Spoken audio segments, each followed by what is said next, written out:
Assalamualaikum warahmatullahi wabarakatuh. Di sini saya Aminuddin dengan NIM F1 F11902. Di sini saya akan mencoba menjawab pertanyaan dari ujian kimia medisinal, yaitu pertanyaan nomor 1. Pertanyaannya adalah ada beberapa faktor yang dapat mempengaruhi kecepatan metabolisme obat, di antaranya faktor lingkungan dan diet. Jelaskan bagaimana kedua faktor tersebut dapat mengendalikan laju metabolisme obat dan berikan contohnya. Jadi memang ada beberapa faktor yang dapat mengendalikan laju metabolisme obat atau mempengaruhi laju metabolisme obat. Salah satu di antaranya adalah faktor lingkungan dan diet. Yang pertama di sini saya menjelaskan bagaimana diet dapat mempengaruhi laju metabolisme obat. Di sini sebenarnya perlu didefinisikan diet seperti apa yang dimaksud di sini. Misalnya diambil contoh diet protein. Jadi maksud dengan diet protein ini yaitu memperbanyak mengkonsumsi makanan yang mengandung protein tetapi sedikit mengandung karbohidrat. Nah, di sini orang-orang yang menjalani diet protein ini biasanya mengurangi mengkonsumsi makanan dengan karbohidrat yang tinggi tetapi memperbanyak mengkonsumsi makanan dengan protein yang tinggi. Nah, sebelumnya saya menjelaskan mengenai metabolisme obat. Dalam metabolisme obat ada enzim yang berperan penting, yaitu enzim sitokrom P450. Nah, apa peran enzim sitokrom P450 ini? Jadi enzim sitokrom P450 ini berperan dalam memecah molekul obat dan berperan dalam metabolisme obat, yaitu memecah molekul obat. Nah, di enzim sitokrom P450 ini dihasilkan dari vitamin E, yang mana vitamin E ini kita dapatkan dari konsumsi makanan yang kita makan. Nah, apa hubungannya dengan diet? Jadi kalau misalnya orang yang menjalani diet, misalnya diet protein tadi. Nah, diet protein di sini memperbanyak mengkonsumsi makanan yang mengandung banyak protein. Nah, dari protein ini banyak mengandung vitamin E misalnya. Nah, dari vitamin E ini kemudian banyak menghasilkan enzim sitokrom P450 ini, yang mana enzim sitokrom P450 tadi berperan dalam memecah molekul obat, sehingga enzim sitokrom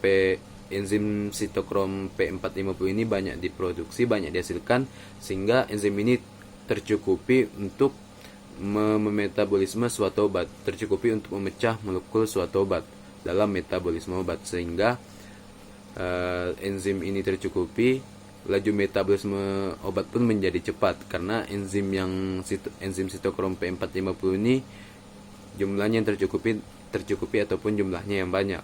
Sebaliknya, jika orang yang menjalani diet yang misalnya diet ekstrim, biasanya diet ekstrim ini orang yang menjalaninya mengurangi jumlah makanan yang dia makan, bahkan tidak makan, memperbanyak minum air putih, sehingga makanan yang dikonsumsi sedikit dan vitamin E yang dibutuhkan untuk memproduksi enzim sitokrom ini jumlahnya tidak terpenuhi, sehingga enzim sitokrom P450 ini sedikit. Dengan jumlah yang sedikit ini kemudian tidak cukup untuk memetabolisme suatu obat, sehingga laju metabolisme obat pun menjadi lambat. Nah, intinya diet ini mempengaruhi laju metabolisme obat apabila diet yang dijalani ini yaitu seperti diet protein tadi.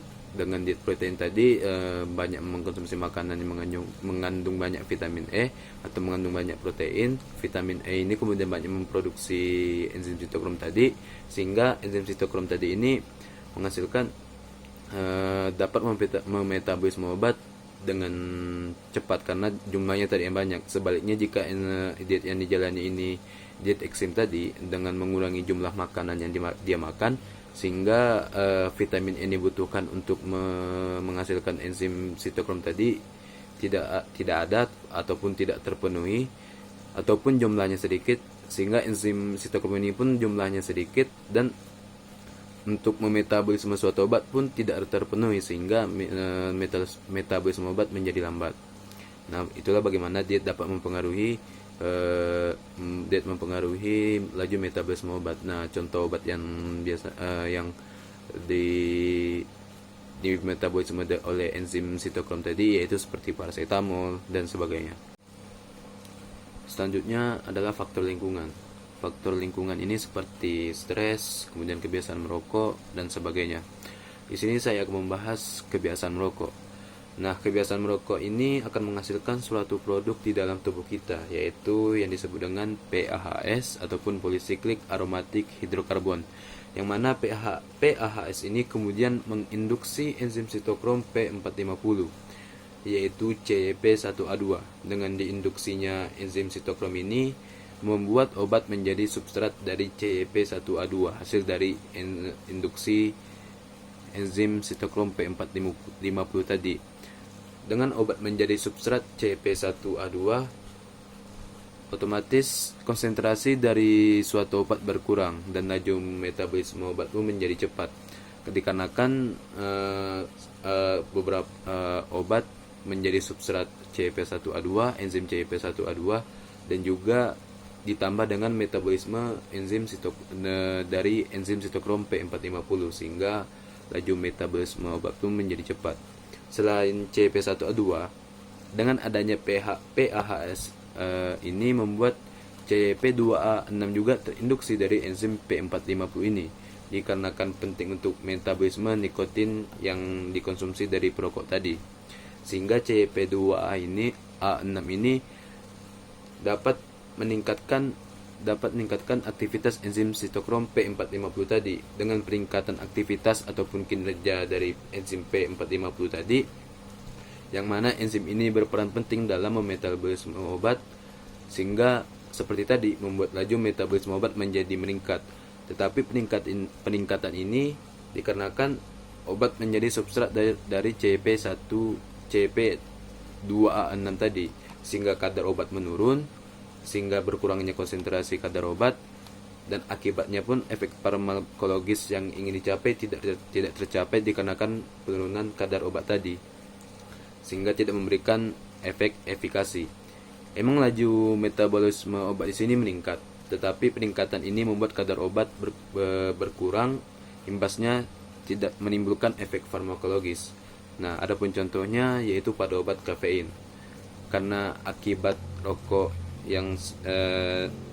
yang dihirup oleh perokok tadi membuat induksi CYP1A2 tadi, sehingga CYP1A2 meningkatkan metabolisme kafein, yaitu menjadi substrat dari CYP1A2 tadi.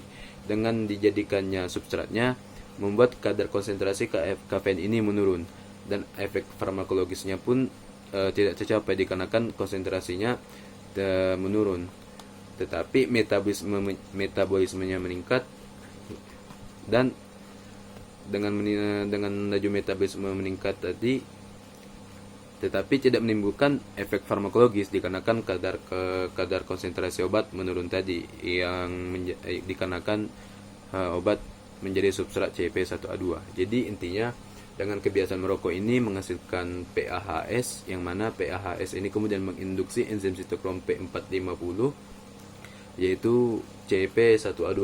Nah, dari enzim CYP1A2 ini membuat obat menjadi substratnya, sehingga laju metabolisme meningkat dikarenakan obat menjadi substrat CYP1A2 ditambah dengan enzim sitokrom P450 ini dia memetabolisme obat tersebut, sehingga laju metabolisme obat pun meningkat. Dengan peningkatan laju metabolisme ini tetapi tidak menimbulkan efek farmakologis dikarenakan obat tadi menjadi substrat dari CYP1A2, sehingga mengalami penurunan kadar konsentrasi. Efek farmakologis tidak ada, efikasi pun tidak tercapai seperti kafein tadi. Terima kasih. Mungkin itu saja yang dapat saya jelaskan. Assalamualaikum warahmatullahi wabarakatuh.